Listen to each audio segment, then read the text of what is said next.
नाज़रीन, Sindh TV network पारां सिंध जो सकाफ़ती ॾिहारो 3 डिसंबर ते मल्हाइण वारे ऐलान बाद खानपुर तालुक़े अंदरि सकाफ़तियूं सरगर्मियूं उरूज ते आहिनि। ॻोठ जुमे महर में मचु कचहरी कोठाई वई अब्दुल मालिक महर पारां, जंहिंमें पीपी अॻुवाण कामरान महर ऐं अदीबनि, सुगरनि, शाइरनि ऐं मौजूदीन वॾे अंग में शिरकत कई आहे।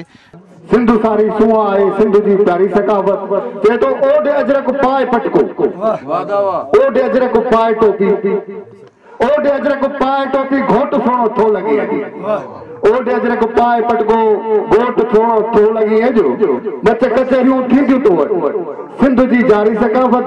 ॻोठ तोड़े शहर में सिंधु जी जारी सकाफत। मच कचहरी थींदी है जो सब गलबा दात वारा, मच कचहरी थींदी है जो हुट गलबा दात वारा।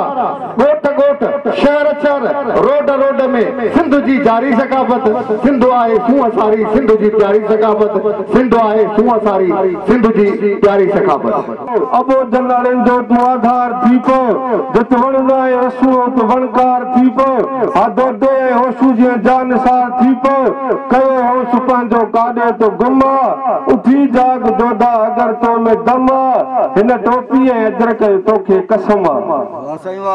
अना चए पियो शायर त छॾ निंड साथी हाणे कर होशियारी, छॾ निंड साथी हाणे कर होशियारी, छो झेड़नि झगड़नि सां रखी तो यारी, तो एकड़ ज़मीन जे ते कई ज़ाल कारी, होॾे फुरे हक तुंहिंजो विया बंगाली बिहारी, जॻह पाण पंहिंजो ई कहिड़ो रस्म, उठी जाग जोधा अगर तो में दम, हिन अजरक ऐं टोपीअ जो तोखे कसम।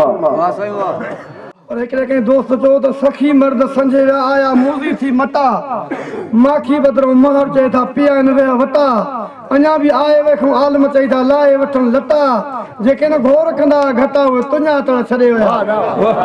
पर कंहिं फ़क़ीर चयो त ईअं न आहे, सखी मर्दनि जी मेमण चवे कर मूज़िन सां मटा, पाणी बदिरो पियारनि था खणी खीर वटा, अञा बि उहे आहिनि जेके लिंगे पाराइनि था लटा, सखी अॼु बि सिरजनि था तूं घोर चवे थो घटा, थोड़े न आने पैसे लॻाइनि अटा त बि कणा रहंदा कीर में। मुंहिंजा दोस्तो मोहबत जी ॻाल्हि आहे त महमूद खे केॾो प्यारो अयाज़ हो, उल्फत जो उन में एॾो को अंदाज़ हो, तमाची तर ते ॾिठो त वाह नूरी खे न्याज़ हो, ख़ुशबू खां वधि मज़ो आयो जाम खे के ॼार में, मुंहिंजा दोस्तो मोहबत वारो मुर्के थो जीत तोड़े हार में। असांजी सिंध जी सकाफ़त आहे कचहरी, इहे पुराणे दौर खां वठी इहे हलंदियूं ईंदियूं आहिनि असांजे ॿाराड़ी में जंगचर, तमामु सुठी ॻाल्हि आहे। ऐं इहे मच कचहरियूं हमेशह क़ाइमु ऐं दाइमु रहनि, असांजी सिंध जी हिकिड़ी निशानी आहे, सकाफ़त आहे असांजी। मां हिकिड़ी ॻाल्हि तव्हांजे चैनल जे तवसुस सां हिकिड़ी चवणु चाहींदुमि त हे मच कचहरियूं हमेशह सिंध जे लाइ जेको आहे सो सिंध खे जेका नई असांजी जनरेशन आहे उनखे उजागर करण लाइ ॿुधायो थो वञे त असांजी सकाफ़त छा आहे। पर दिली तरह बि असां कोशिशि कयूं। मां हमेशह हिकिड़ी ॻाल्हि कंदो आहियां हर प्लेटफॉर्म ते त असांखे पंहिंजो ज़ात छॾे, पंहिंजी पार्टी छॾे, पंहिंजी सियासत छॾे करे पंहिंजी सिंध जे लाइ, पंहिंजे सिंधी माण्हुनि जे लाइ कुझु कयूं, महिनत कयूं, सिंध खे अॻिते वधायूं, सिंध जे माण्हुनि खे तरक़ी वधायूं। ऐं ॿी ॻाल्हि मां हिकिड़ी इहा कंदुमि त हे सुठी ॻाल्हि आहे जो माण्हू हिकिड़ो मेड़ाको करे थो, सभिनी दोस्तनि खे पाण सां गॾे थो।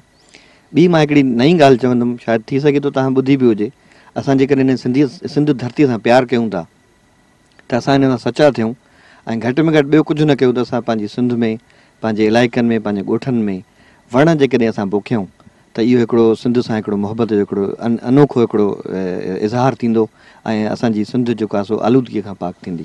यकीन कयो असांजी सिंध पूरी 5-6 हज़ार साल पुराणी तहज़ीब आहे, जेके ॾींहों ॾींहुं दोस्तनि में, नई जनरेशन में आहिस्ता आहिस्ता उहो माहौल चेंज थिए पियो, जंहिंखे सिंध टीवीअ नए सिर उजागर कयो आहे। यानी हिकिड़ो कल्चर डे मल्हाइणु 3 डिसंबर, उहो बि असां इंशाल्लाह सिंध टीवी सां गॾिजी करे मल्हाईंदासीं।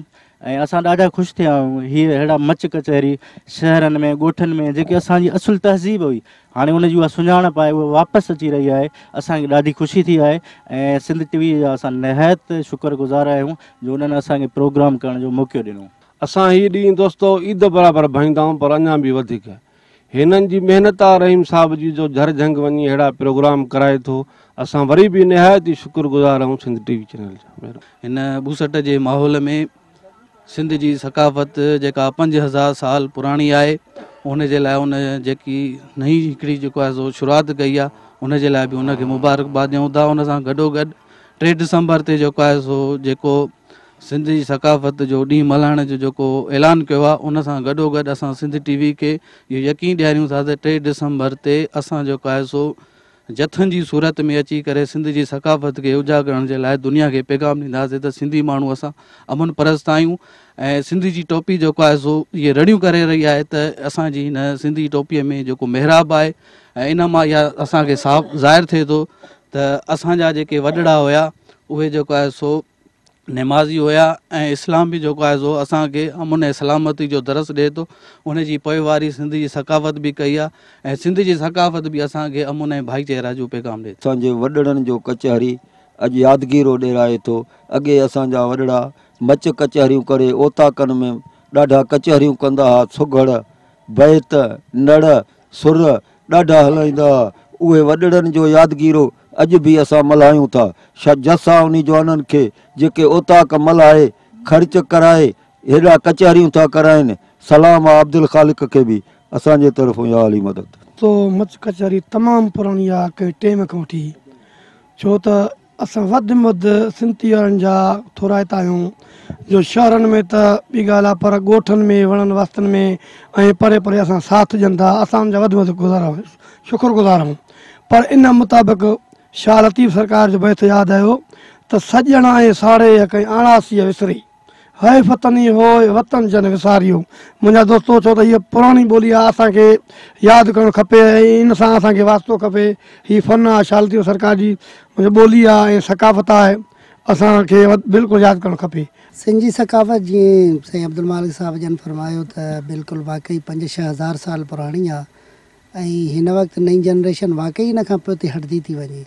जंहिं नमूने सां तमामु प्रोग्राम सिंध टीवी वारनि शुरू कया आहिनि तमामु बहितरीनु आहिनि ऐं इनशाला इन सां असांजी सिंध जी सकाफ़त ॿीहर उजागर थींदी ऐं असांखे उमेदु आहे त नौजवान नस्ल में ॿीहर इहो टोपी अजरक वारो रिवाज़ जीअं साईं कमरान साहब जन फरमायो त ईअं न त सिर्फ़ु असां इहे प्रोग्रामात कयूं पर इन्हनि खे अमली कम बि जेको आहे इनशाला अची वेंदो। मच कचहरी हिकु रस्मी आहे, क़दीमी आहे, जेका सालनि खां असांजे ॿाराड़ी जे इलाइक़नि में हलंदी ऐं हिन में हिकिड़ो मेलाप थिए थो जंहिंमें भाईचारो ऐं अमन ऐं मोहबत ॾिसणो वञे थो। मच कचहरी उहा आहे मोहबत जो मेलो। अॼु अलाह साईं असां जुमाइन मरनि जे मथां राज़ी थियो आहे जो सिंधियुनि जो मेलो लॻो आहे। ये पुराणी 5 साल पुराणी सकाफ़त आहे। इनशाला इनखे क़यामत ताईं दाइम क़ाइमु रखंदासीं। जीअं त सिंध जेको आहे उहा 500 साल पुराणी तहज़ीब आहे असांजी, जेका सकाफ़ती मच कचहरी जे हवाले सां हिननि ॻाल्हियूं कयूं। हिननि इहो बि ॿुधायो त सिंध टीवी नेटवर्क पारां 3 डिसंबर ते जेको सिंध जो सकाफ़ती ॾींहुं मल्हायो पियो वञे उहो वॾे जोश जज़्बे सां मल्हाईंदासीं। कैमरामैन अली मुर्तज़ा नकवी सां गॾु रहीम लारिक, सिंध टीवी न्यूज़ कानपुर।